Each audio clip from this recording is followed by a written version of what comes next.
안녕하십니까. 저는 헤럴드 경제에서 대중문화 선임기자로 있는 서병기입니다. 안녕하세요. 대중문화평론가 송덕현입니다. 요즘 눈길을 끄는 드라마가 한 편 있죠.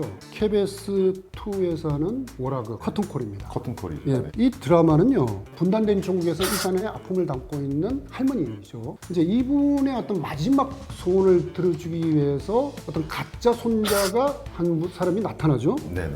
지금 한창 전개되고 있고 시청률도 나쁘지 않아요. 4회에 벌써 6.0%를 돌파했습니다. 예. 그래서 이 드라마가 내세우는 이야기 이런 것들을 한번 살펴볼 만한 필요가 있을 것 같은데요. 정덕현 씨는 이 드라마를 어떻게 보셨어요? 일단 제목을 통해서 얘기를 할 수 있을 것 같아요. 이게 원래 커튼콜이라는 제목이 있고, 커튼콜은 결국 연극이 끝나고 들어가서 그 연극했던 배우들이 다시 나와서 인사를 하는 거기 때문에 허구의 어떤 공간에서 다시는 현실로 다시 돌아온 건데 이 두 개가 합쳐진 부분이에요. 가짜에서 진짜로 넘어간다. 이 부분이 굉장히 철학적인 얘기예요. 그래서 연기를 보통 얘기하면 연기가 도대체 뭐야? 그러면 연기는 결국 그냥 누구를 흉내내는 거 아니야? 이렇게 생각을 하실지 모르겠지만 결과적으로 뭐냐면 연기는 자기 거를 끄집어내는 거거든요. 여기서 보니까 연기를 하다가 자기 걸 끄집어내는 장면이 나와요. 뭐라고 했는지 기억나? 사람들이 많이 와가는데 그 사람들이 너무 큰 겁니다.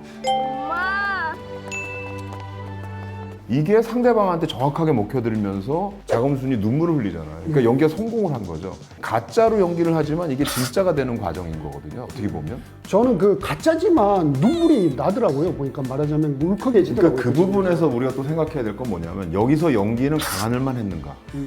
저는 그렇게 보지 않아요. 강하늘이 할머니도 연기를 한 거예요. 근데 그거 뭐냐면 할머니가 알고서 연기한 게 아니라 할머니는 사실은 믿고 싶은 마음이 만들어낸 거거든요. 하면서 한 그릇만 더 먹을 수 있겠습니까? 기름. 야, 내가 갖다 줄게. 앉아있으라. 그러니까 연기의 연기죠. 연기의 연기. 예. 지금 말씀을 잘 하셨는데 고두심 씨가 하는 역할은 사실 어려운 역할입니다. 왜냐하면 흥남부두에서 남쪽으로 넘어오는 그 과정의 이야기가 앞에 10분밖에 안 들어가 있어요. 그 부분 상관없이 그냥 이렇게 살았을 것이다 라고 생각을 해서 그 연기를 해야 되는 거고 감정을 집어넣어서. 그렇죠. 그리고 지금 또 현재에 대한 연기도 해야 되는 거잖아요. 현재 시한부 판정을 받고 있는 상황에서 손자들이 갖고 있는 각각의 생각들이 다 다른데 어느 한쪽에 손을 못 들어주는 거예요. 다 이해하고 있기 때문에. 이제 그런 부분을 끌어안는 연기도 해줘야 되거든요. 보통 연기자로는 어려운 거고 고두심 씨가 저는 잘 풀어서 한 부분이 있는 것 같아요. 그러니까 이 드라마에서 강하늘과 하지원 역할이 굉장히 중요하거든요. 왜 그러냐면 고두심 씨가 하는 이 자금순 역할이 굉장히 무거운 거예요. 근데 그거를 깨줄 수 있는 역할로서 지금 강하늘 씨랑 하지원이 있는 거거든요. 특히 그 중에서도 강하늘 씨는 이거를 완전히 깰 수 있는 약간 유머러스한 면들, 그다음에 굉장히 밝은 면들, 동시에 어두운 면도 뒤에 숨기고 있는 이거를 자유자재로 움직인다는 측면에서는 이 작품 안에서는 굉장히 치트키죠. 저는 강하늘 연기를 보면서 이거 어떻게 보면 괴물 같아요, 이 친구요. 여기 막 넘나드는 연기를 하는데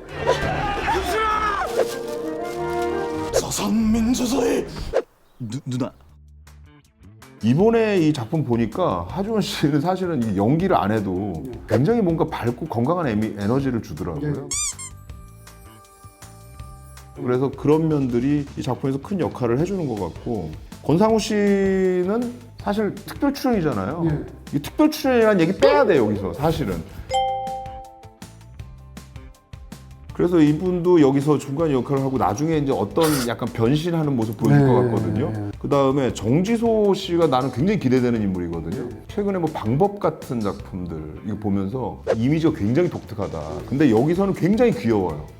그 다음에 이제 저는 가장 주목받는 배우는 농치거나 걔 수작질 부리는 거면 니는 내 손에 죽는 거다. 이 친구 이제 파친코에서 주목을 받았지만 여자들이 이 배우 이야기를 굉장히 많이 하더라고요. 보니까 그냥 이 마스크가 힙한 느낌이 있고 예. 서늘한 느낌이 있거든요. 근데 그게 되게 세련되면서 이렇게 시선을 끄는 어떤 뭔가가 있습니다. 그런 측면에서 이 친구도 이 작품에서는 되게 중요한 역할이라는 생각도 좀 예. 들었어요. 그러니까 그 결국 이 드라마가 보여주려는 것은 가족과 사랑이거든요. 그 두 가지 키워드를 갖고 이제 이야기를 전개해 나가는 것 같은데, 아까 말씀하신 진짜 리문성 손자가 자기 아버지의 죽음에 대해서 뭔가를 할머니한테 이야기하고 싶은 이야기가 분명히 있을 거예요. 아직은 그 아버지의 죽음의 어떤 그 스토리나 이런 것이 완전히 드러나지 않았기 때문에 네.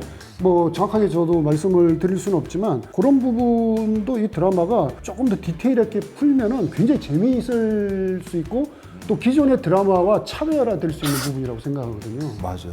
근데 이게 자금순이라는 인물이 결과적으로는 남은 3개월 동안 해야 되는 것들이 가족들이 다 갖고 있는 상처나 아픔 같은 것들이 다 있거든요. 예, 예. 그걸 하나하나 다 위로해주는 역할을 할 수밖에 없어요. 그래서 여기 뭐 첫째는 부모가 죽은 거에 대한 그 상처를 위로해줘야 되는 부분이 있는 거고, 여기 지금 유재원이라는 인물이 심상찮아요. 둘 관계가. 누나가 참 좋아요. 뭔가 좋아하는 감정이 생겨도 뭔가 안 풀어지는 상황이잖아요. 이게 예, 손자, 예, 손녀로 돼 있기 예. 때문에 그 부분을 좀 열어줄 가능성이 높고, 그 다음에 둘째 한량이죠, 한량. 한량. 예. 한량처럼 하는 이유가 있죠. 여기서. 노는 모습만 있지 않을 것 같은 느낌이 좀 들지 않아요? 그렇죠. 이미 뭐 그런 장면이 좀 나왔잖아요. 같이 끌어안는 얘기가 나올 거고, 그 다음에 결과적으로는 리문성도 끌어안아야 되고, 그 상처, 그 부모에 대한 얘기도, 그 다음에 결국은 또 이 가짜 역할을 한 유재원에 대한 부분도 끌어안아야 되기 때문에 지금 장훈수 품이 굉장히 넓어야 돼요. 첫째는 가짜 연기가 이제 들통이 났을 때 이거를 어떻게 받아들일 것인가, 이 자금순이라는 인물이. 그 다음에 그걸 어떻게 끌어안을 것인가. 이 부분이 굉장히 큰 관전 포인트고요. 그 다음에 끌어안았을 때 이 강하늘과 하지원의 둘 사이가 굉장히 급진전을 할 거거든요. 그래서 그 멜로 포인트. 그 다음에 지금 하지원과 호텔을 경영을 두고 싸우고 있는 첫째와의 어떤 대결 구도. 예, 그 구도 안에서 이 첫째는 어떻게 그 상처를 회복하면서 이 할머니의 유지를 따라가게 만들 것인가. 근데 여기서 이제 권상우 씨하고 하지원 씨와의 관계가 있고, 하지원 씨와 강하늘 씨의 관계가 있잖아요. 권상우 씨한테는 굉장히 차게 대하잖아요. 부를 만큼 불러봐. 얼마가 됐든 내가 다 사줄 테니까. 그러니까 결혼을 하고 헤어진 건지 약혼을 하고 헤어진 건지, 이 포인트가 어떻게 변화하는 거를 바라보는 거, 이것도 관전 포인트로 하나 포함시켜줬으면 좋겠습니다. 네. 그리고 이게 또 한 가지, 이 할머니와 이 손주의 얘기로만 국한해서 얘기하면, 할머니가 과거를 대변하는 인물이라면 이 강하늘은 지금 현재를 대변하는 인물이라고 할 수 있는데, 이걸 한 민족적인 차원에서 보면, 세대적으로 보면 지금의 젊은 세대들이 분단을 경험하고 했던 이 나이든 세대들을 어떻게 끌어안을 수 있는가, 이런 얘기면서 동시에 나이든 세대들은 어떻게 또 젊은 아이들까지 자기 품으로 들이면서 같이 좋은 관계를 유지할 수 있는 거. 그러니까 세대 간의 어떤 통합에 대한 이야기, 이런 얘기도 될 것 같아요. 네. 지금까지 커튼콜의 내용적인 전개를 가지고 그것에 감상하는 포인트나 그것의 의미 같은 부분을 중심으로 살펴봤는데요. 이 부분은 이것으로 끝내고 파생될 수 있는 여러 가지 의미나 이런 거를 짚어보는 시간을 갖도록 하고, 일부는 이것으로 끝내겠습니다. 감사합니다. 감사합니다.